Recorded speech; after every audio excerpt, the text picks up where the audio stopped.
नमस्कार, मैं परवेश पामल और आप देख रहे हैं स्टोरीज ऑन स्पॉटलाइट। आज हम जिस रिपोर्ट पर बात कर रहे हैं उसने उत्तर प्रदेश की राजनीति और प्रशासन दोनों में बेचैनी पैदा कर दी है।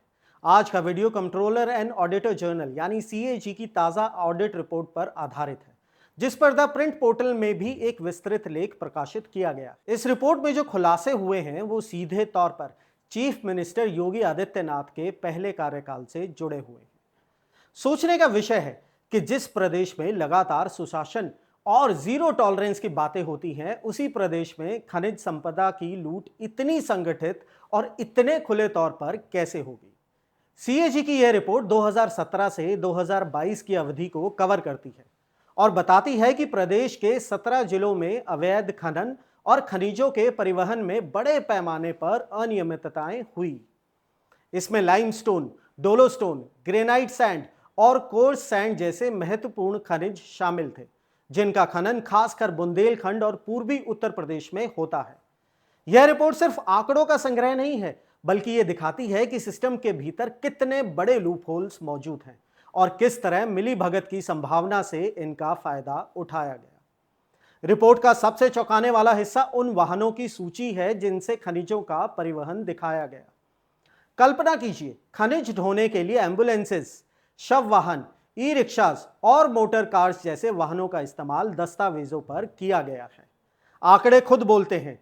407 एम्बुलेंसेस के जरिए 11,809 क्यूबिक मीटर्स खनिज के लिए 767 ट्रांजिट पासेस जारी हुए।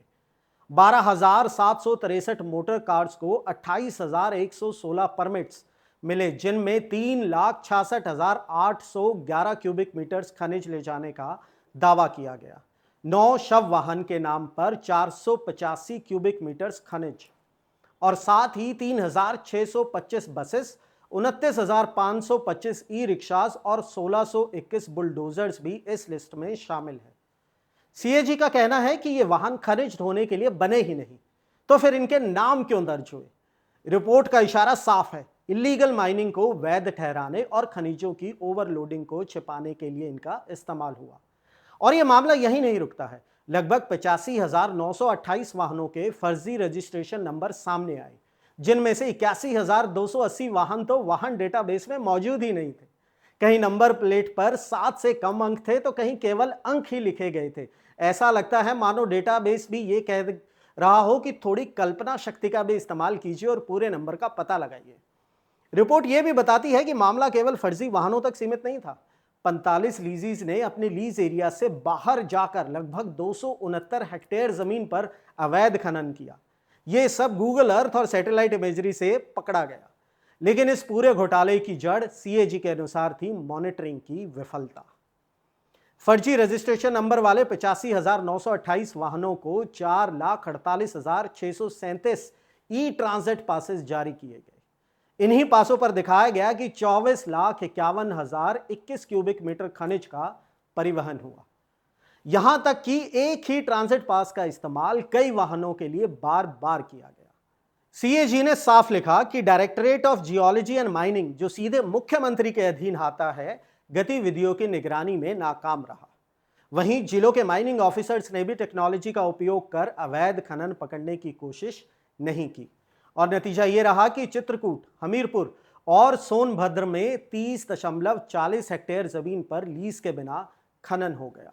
तो अब सवाल ये उठते हैं कि क्या ये सब महज एक लापरवाही थी या फिर नियमों को जानबूझकर अनदेखा करने की एक व्यवस्थित प्रक्रिया? इतनी गंभीर रिपोर्ट के बाद उम्मीद थी कि सरकार की तरफ से तुरंत कोई ठोस प्रतिक्रिया आएगी, लेकिन अब तक ऐसा नहीं हुआ। Director of geology and mining Mala Srivastava से द प्रिंट ने संपर्क साधने की कोशिश की, परंतु वो विफल रहे। जिला स्तर पर कुछ जवाब मिले हैं। हमीरपुर के डिस्ट्रिक्ट माइनिंग ऑफिसर विकास सिंह परिमार ने कहा कि वो सीएजी रिपोर्ट से अवगत है और इश्यूज को ठीक करने के प्रयास करेंगे। वहीं चित्रकूट के district mining officer Ranbir Kumar Singh ने कहा कि 2017 से 22 के बाद से कई सुधार किए गए हैं और वो जल्द ही अपनी विस्तृत प्रतिक्रिया देंगे। विपक्ष, जैसा कि अनुमान था, हमलावर है। कांग्रेस की आराधना मिश्रा मोना ने कहा कि रिपोर्ट राज्य में अवैध खनन पर चौंकाने वाले तथ्य उजागर करती है और सरकार को जवाब देना चाहिए। समाजवादी पार्टी के मनोज काका ने आरोप लगाया कि यह रिपोर्ट सीएम योगी के पहले कार्यकाल की है, लेकिन दूसरे कार्यकाल में भी स्थिति जस की तस है। उनका कहना है कि सरकार की चुप्पी इस रिपोर्ट पर सबसे बड़ा बयान है।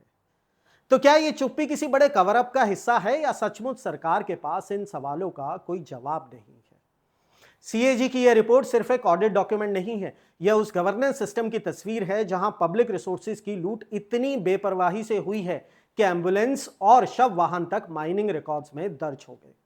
सरकार अकाउंटेबिलिटी और डेवलपमेंट की बात करती है, लेकिन ऐसी रिपोर्ट्स उस नैरेटिव की नींव हिला देते हैं। ये केवल कुछ ऑफिसर्स या लीज होल्डर्स की गलती नहीं है, यह पूरा सिस्टमैटिक चैलेंज है, और अगर इसे समय रहते नहीं सुधारा गया तो इसके नतीजे दूरगामी और गंभीर होंगे।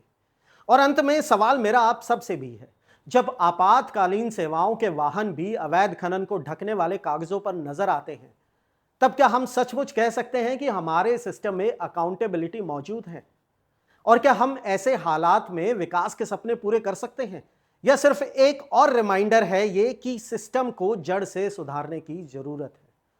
आपके विचार क्या है, कमेंट सेक्शन में जरूर बताइएगा। जय हिंद।